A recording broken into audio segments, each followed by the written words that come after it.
रामकृष्ण हरी मंडळ श्री स्वामी समर्थ। वटपौर्णिमा ही ज्येष्ठ पौर्णिमेला साजरी केली जाते। ज्येष्ठ महिन्यातील पौर्णिमा तिथीला वटपौर्णिमा म्हणजे वटसावित्रीचं व्रत केलं जातं। यामागे धार्मिक महत्त्व सुद्धा आहे। पौराणिक मान्यतेनुसार या दिवशी सावित्रीने आपला पती सत्यवान याचे प्राण यमाकडून परत मिळवलेले होते। त्यामुळे सौभाग्यवती स्त्रिया आपल्या पतीच्या दीर्घायुष्यासाठी या दिवशी वडाच्या झाडाची पूजा करतात। कारण या दिवशी जर आपण काही उपाय केले तर ते खूप प्रभावी ठरत असतात। वटपौर्णिमा यंदा कधी आहे तर पौर्णिमा तिथी ही 10 जूनला सकाळी 11:35 सुरू होत असून दुसऱ्या दिवशी म्हणजे 11 जूनला दुपारी 1:13 आहे। तर या वटपौर्णिमेचा शुभ मुहूर्त हा सकाळी 11:55 पासून ते दुपारी 12:51 आहे। म्हणजे मंगळवारी 10 तारखेलाच आपल्याला वटपौर्णिमा साजरी करायची आहे। मग तुम्ही या काळामध्ये कधीही वटपौर्णिमेच्या वडाची पूजा नक्कीच करू शकता। आता या दिवशी आपल्याला काही उपाय करायचे आहे। भरपूर वेळ आपल्या आयुष्यामध्ये अनेक अडचणी, अडथळे, संकटे असतात, ते काही संपायचे नावच घेत नाहीत। पण आता संकट येणारच नाही असं तर होणार नाही, पण आपण संकटाचा वेग मात्र नक्कीच कमी करू शकतो। तसेच आपण मेहनत तर घेत असतो, परंतु मेहनतीचे देखील आपल्याला पाहिजे तसे फळ मिळत नाही किंवा काही केल्या त्याचं फळ आपल्याला मिळत नाही। मग आपल्या कष्टाला नशिबाची साथ मिळण्यासाठी, आपल्या आयुष्यातील दुःख, दारिद्र्य, गरिबी दूर होण्यासाठी या दिवशी कोणते उपाय करावेत, कोणत्या सेवा कराव्यात याबद्दलची माहिती आज आपण या व्हिडिओतून पाहणार आहोत। तत्पूर्वी तुम्ही चॅनलवरती नवीन असाल, चॅनलला नक्की सबस्क्राईब करा आणि व्हिडिओला एक लाईक अवश्य करा। कमेंटमध्ये श्री स्वामी समर्थ किंवा ओम महालक्ष्मी नमः लिहायला विसरू नका। आता या दिवशी आपण सकाळी लवकर उठायचं आहे। अगदी तुम्ही ब्रह्ममुहूर्तावरती उठला तरी पण चालेल। ब्रह्ममुहूर्तावरती आपण जी काही पूजा करतो, सेवा करतो, त्या सेवेचं फळ आपल्याला अगणित मिळत असतं। या दिवशी सकाळी उठल्यानंतर आंघोळ करताना आंघोळीच्या पाण्यामध्ये आपण 2 थेंब गंगाजल टाकावं, चिमूटभर हळद टाकावी, आपण थोडेसे काळे तीळ देखील आंघोळीच्या पाण्यामध्ये टाकायचे आहेत। आता या दिवशी आपण पवित्र तीर्थस्थानी स्नान करणं आपल्याला जर जमत नसेल तर अशा प्रकारे जर तुम्ही स्नान केलं तरी देखील पवित्र तीर्थस्थानी स्नान केल्याचं पुण्य आपल्याला मिळत असतं। आपल्याला अशा ठिकाणी जाता येत नाही, त्यासाठी आपण आपल्या आंघोळीच्याच पाण्यामध्ये 2 थेंब गंगाजल टाकावं। तसेच हळदीमुळे आपला गुरुग्रह देखील बळकट होतो आणि हळदीमुळे माता लक्ष्मी देखील आपल्या घराकडे आकर्षित होत असते। त्यानंतर काळे तीळ हे आपल्याला आपल्या पूर्वजांना, आपल्या पितरांना समर्पित असतात, म्हणून देखील काळे तीळ टाकावेत। काळे तीळ टाकल्यामुळे आपल्याला कालसर्प दोष असेल तर तो देखील दूर होतो। या 3 वस्तू टाकून आपण आंघोळ करायची आहे। बऱ्याच जणांची लक्ष्मी प्राप्तीची इच्छा असते, बरेच कष्ट करून, मेहनत करून कष्टाला, मेहनतीला हवं तसं फळ मिळत नाही। आपल्या मेहनतीची आपल्याला तेवढाच मोबदला मिळत नाही। आपल्या घरामध्ये काही केल्या लक्ष्मी स्थिर राहत नाही, आपल्याला कोणत्याही कामामध्ये यश मिळत नाही। तसेच तुमच्याबाबत जर असं घडत असेल तर आपण या दिवशी थोडीशी हळद घ्यायची आहे। हळदीमध्ये थोडंसं कच्चं दूध टाकायचं आहे आणि ह्या हळदीने आपण आपल्या शरीराला लेपन करायचं आहे किंवा आपण त्वचेला हळद किंवा कच्चं दूध लावायचं आहे। त्यामुळे माता लक्ष्मी आपल्याकडे आकर्षित होत असते। जसं आपण दिवाळीच्या वेळेस उटणं लावून आंघोळ करत असतो, त्याचप्रमाणे आपण कच्चं दूध आणि हळद लावून देखील आपल्या शरीराला लावून आपण आंघोळ करू शकतो। त्यामुळे आपली लक्ष्मी प्राप्तीची इच्छा जी आहे तर ती पूर्ण होते। यानंतर आपण जी काही पूजा करू, सेवा करू, त्या सेवेचं आपल्याला पाहिजे तसं फळ हे मिळत असतं। यानंतर आपल्या घरामध्ये गोमूत्र शिंपडायचं आहे, कारण की आपण भरपूर वेळा घरामध्ये नकारात्मक बोलत असतो, मांसाहार देखील करत असतो। आपल्याला पूजा करायची असेल तर अगोदर शुद्धी केली जाते, त्यानंतरच ती पूजा केली जाते, तेव्हाच ती पूजा जी आहे तर ती सफळ ठरत असते।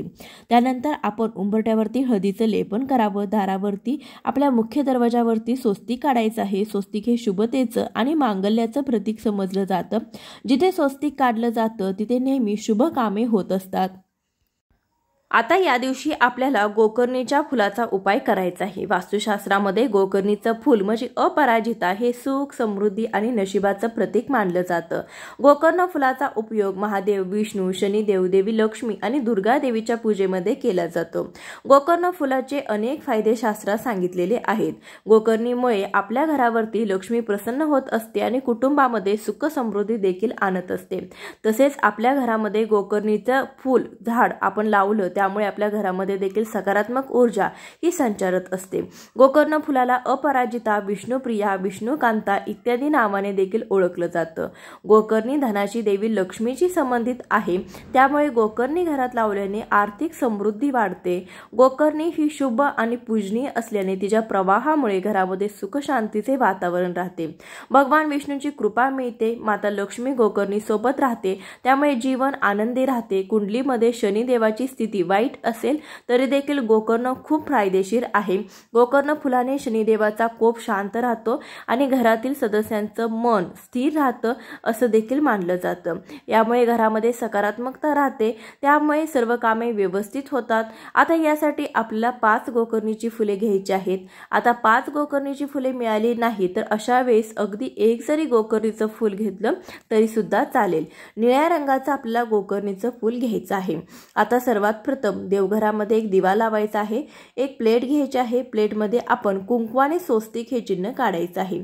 कुंकवामध्ये गुलाबजल आणि किंवा गंगाजल टाकावं। ओल्या कुंकवाने प्लेटमध्ये स्वस्तिक हे चिन्ह काढायचे, त्यावरती थोडेशा अखंड अक्षता अर्पण करायचे आहेत।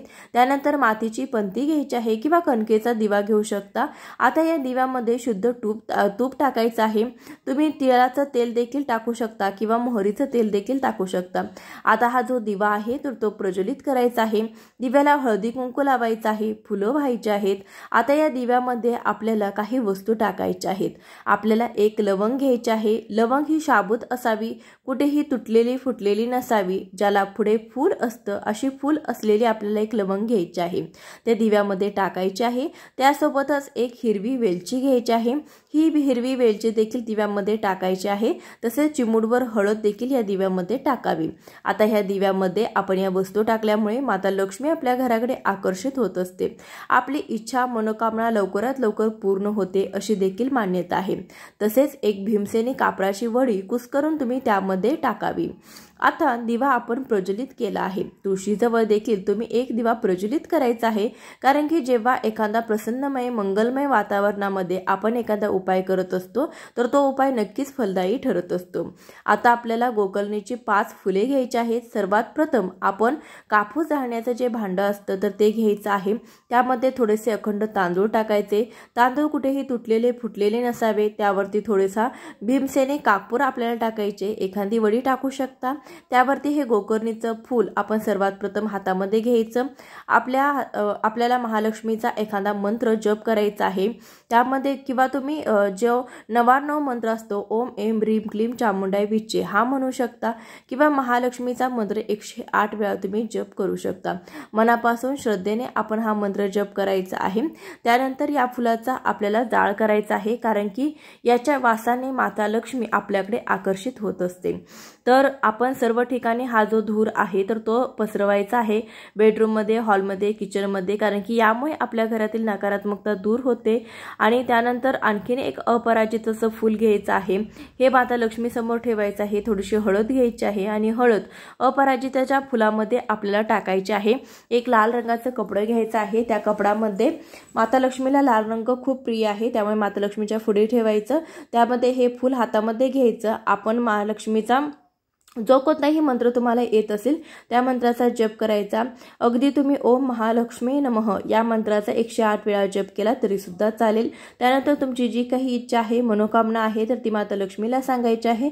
मग कठीणातील कठीण कोणतीही इच्छा असो, घरामध्ये पैसा येतो पण तो स्थिर राहत नाही, संतान प्राप्ती होत नाही, मनापासून श्रद्धेने आपण माता लक्ष्मीला सांगायचं आहे। त्यानंतर आता हे जे फूल आहे तर ते लाल रंगाच्या कपड्यावरती ठेवायचे। आपण हे फूल लाल रंगाच्या कपड्यामध्ये द्यायचं आहे आणि त्यानंतर आपली इच्छा मनोकामना बोलत आपण हे फूल आपल्या तिजोरीमध्ये ठेवायचं आहे, ज्यामुळे आपल्याला कधीच आर्थिक टंचाईचा सामना करावा लागत नाही। घरामध्ये सतत पैसा येत राहतो, त्यासोबतच कष्टाची देखील मेहनतीची देखील गरज आहे। तसेच तुम्हाला इतरही काही समस्या असतील तर अशा वेळेस तुम्ही हे फूल जे आहे तर ते तुमच्या पॉकेटमध्ये, पर्समध्ये ठेवायचे। आता अगदी तुम्ही पहिल्यांदाच 5 फुले जर घेतली असतील तर 5ही फुलांचा तुम्ही जाळ केला आणि तो सुगंध जर तुम्ही तुमच्या घरामध्ये पसरवला तरी सुद्धा चालेल। यानंतर उरलेली जी काही राख आहे तर ती तुम्ही वाहत्या पाण्यामध्ये प्रवाहित करू शकता। अशा पद्धतीने हा साधा सोपा उपाय आपण वटपौर्णिमेच्या दिवशी नक्कीच करू शकता।